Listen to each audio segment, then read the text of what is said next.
Hello everybody, hope everybody's doing great today. Appreciate those who be watching this video. I hope you enjoy it. And today we're talking about the tale of Lady OK. I don't know if that's how you say her name in Korean. Be honest, I watched all 12 episodes and I can't remember how they pronounced her name. But it's spelled okay, so I'm just going to say Lady OK. Maybe it's Lady Oak. I don't know. But there's no A in Oak, right? Anyways, let's get to this show. This is a period piece, and I love period pieces, especially when they deal with swords, bow and arrows, political stuff, romance, adventure. It's actually like the period pieces are like my favorite genre of shows to watch and books to read, especially if you add us like a little bit of magic in it. I really love them. This does have no magic, nothing like that, but I'm just saying my personal preferences. Anyways, enough about me. Let's get into the tale of Lady OK. This starts off with Lady OK, who's actually a slave. I can't say her name, but her slave name meant maggot. And she was basically mistreated, and her family was being abused. So she escaped, and she met the real Lady OK, and they became friends. Unfortunately for the real Lady OK, a group of bandits came and kind of massacred her party, and our female lead here, she took over the name of Lady OK, became her, and actually kind of lived her life. The real Lady OK wanted to be what's this, a lawyer back then, but in the show they say legal advocate, but she's basically a lawyer back in the medieval times. Now I know saying that kind of sounds like this is like one of these woman power type of shows. It's going to be kind of like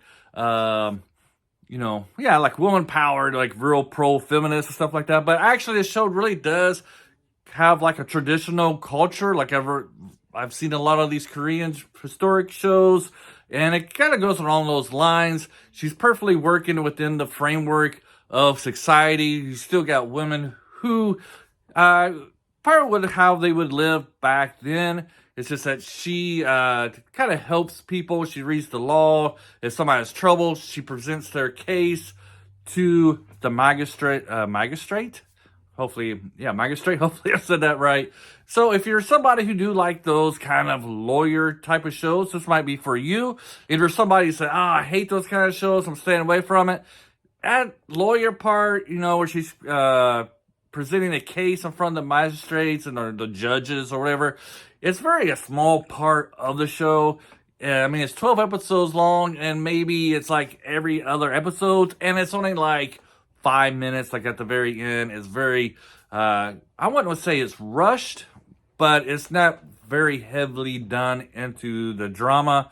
But you do get like situations where you got a lot of corruptions. Basically, this drama is about corruption within the government, and your lead here, your main villain, is like one of the head honchos in the government.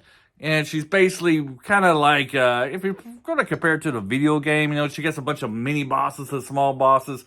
And as each episode builds up, you get to the main villain by the end of the episodes. At the same time, you got her trying to hide her identity. Her old masters are looking for her. And, they do a good job of waiting for that reunion to about, midway to the latter part of the episode.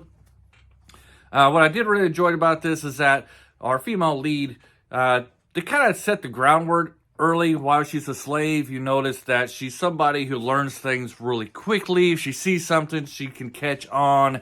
And this kind of shows, her building up her abilities to when she starts actually presenting cases, defending people, doing investigating, and stuff like that. So she's definitely not a Mary Sue, as some people like to call these kind of type of female characters, but you actually see her honing in her skills, working within society. There's like they do a very great job of building this universe.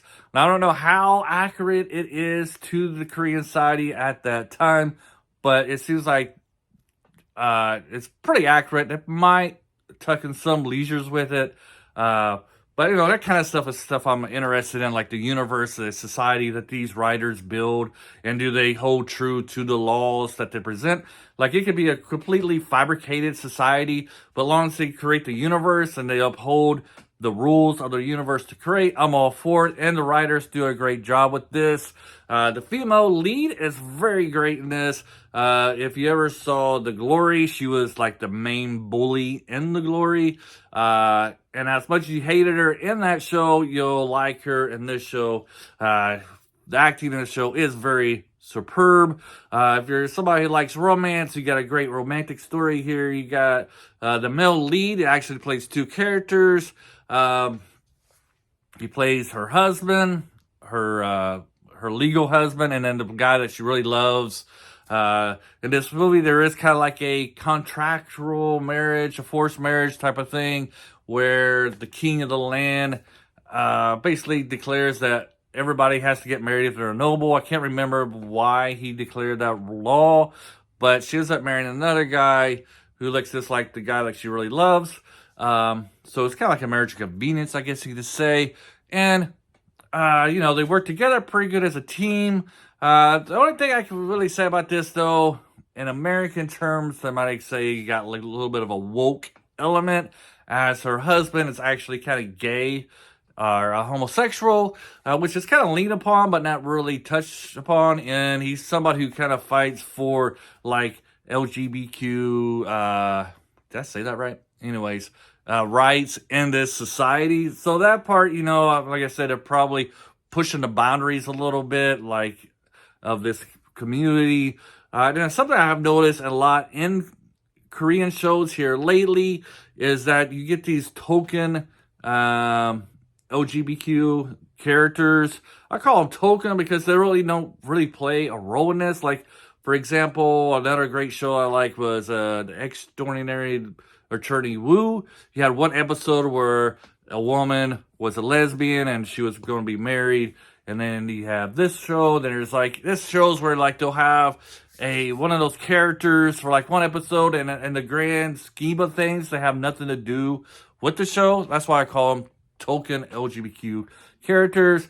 That's kind of, to me, that'd be kind of offensive if I was somebody of that nature. It'd be like, they had a white dude in this Korean show just to please like the white people.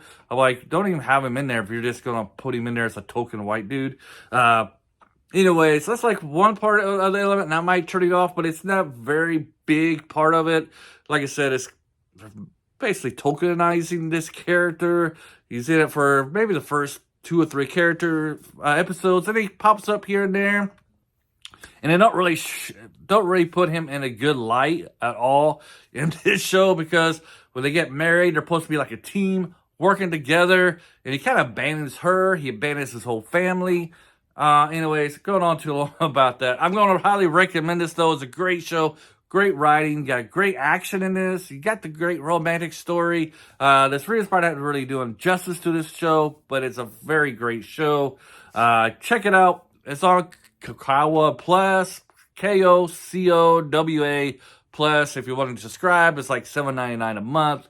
Very good price, and you get a lot of other great Korean shows along with that subscription. It's very well worth your watch, especially if you like period dramas. It's one of the better ones I've seen, because you got, you do got the political drama, you got the romance, and it's got great subplots to go along with this, with the main plot.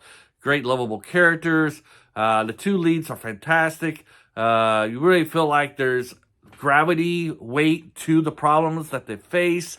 There's no easy cop out, they don't, you don't have somebody out of left wings come out like a Perry Mason style, since this is kind of like a lawyer type of movie show. It's not Perry Mason style with somebody in the audience says, okay, I did it, you can see that they really had to investigate. Nothing comes easy to them, and like, they really do follow the laws, the rules of the universe they set up, and to go collect the evidence to present to these lawyers or magistrates, as they call them. And I think that is the proper term. Anyways, hope you enjoy this review. If you've already seen this, let me know what you think about it. Did you like it? I love this show. Highly recommend it, especially for those who love period dramas. Have a great day, and bye.